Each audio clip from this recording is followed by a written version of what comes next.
एक मकड़ी थी।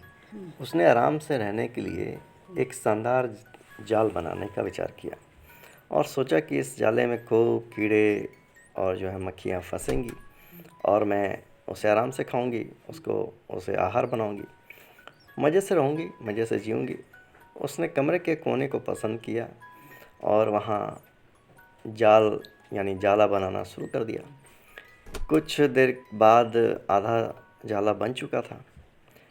यह देखकर वह मकड़ी बहुत खुश हुई, प्रसन्न हुई।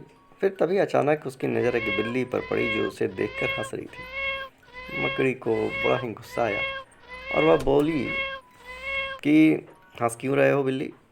हंसू नहीं तो क्या करूं? ऐसा फिर बिल्ली ने जवाब दिया, यहाँ मक्खियाँ नहीं हैं, ये जगह तो बिल्कुल साफ़ सुथरी है, यहाँ कौन आएगा तेरे जाले में? ये बात मकड़ी के गले उतर गई। उसने अच्छी सलाह के लिए बिल्ली को फिर धन्यवाद दिया और जो जाला बना रहा था उसे वैसे ही अधूरा छोड़कर दूसरी जगह की तलाश में जुट गई। उसने इधर देखा, उधर देखा, चारों तरफ देखा। उसे एक खिड़की नज़र आई और फिर उसने जो है वहाँ जाला बुनना शुरू कर दिया। कुछ देर तक वह जाला बुनती रही।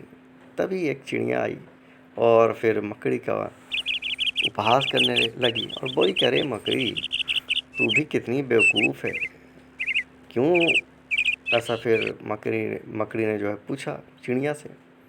चिड़िया उससे बोली कि अरे यहाँ तो खिड़की से तेज़ हवाएं आती हैं, तू तो अपने जाल के साथ ही यहाँ उड़ जाएगी। मकड़ी को फिर चिड़िया की बात ठीक लगी और वह वहाँ भी जाला बनना अधूरा छोड़कर दूसरा वहाँ से निकल पड़ी। सोचने लगी, अब कहाँ जाला बनाऊँ? बहुत देर सोचने के बाद उसे फिर भूख लगने लगी थी। अब उसे एक अलमारी का खुला दरवाज़ा दिखा और उसने उसी में अपना जाला बनाना जो है शुरू कर दिया।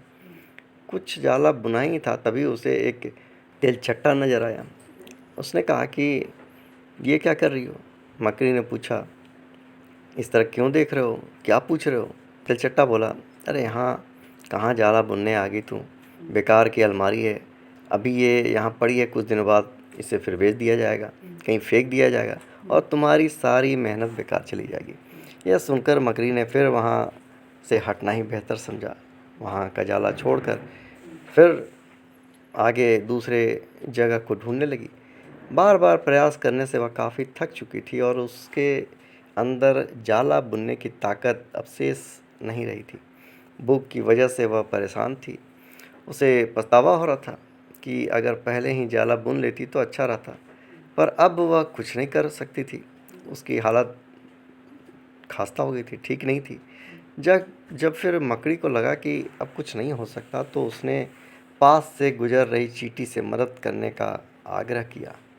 चींटी बोली, मैं बहुत देर से तुम्हें देख रही थी, तुम बार बार अपना काम शुरू करती हो और दूसरे के कहने पर उसे अधूरा छोड़ देती हो, और लोग जो है ऐसा करते ही हैं, उनकी यही आदत होती है। और ऐसा कहते हुए वह अपने रास्ते चली गई। मकड़ी पछताती हुई निढाल पड़ी रही।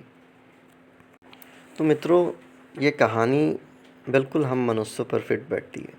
हम भी ऐसा ही करते हैं, कुछ काम शुरू करते हैं और लोगों के बहकावे में, लोगों के टोका टोकी की वजह से वो काम छोड़कर फिर दूसरे काम में लग जाते हैं। इसलिए ज़रूरी है कि निश्चित एक काम के बारे में सोचकर उसको पूरा करने के बाद ही दम लेना चाहिए। जय सिया राम।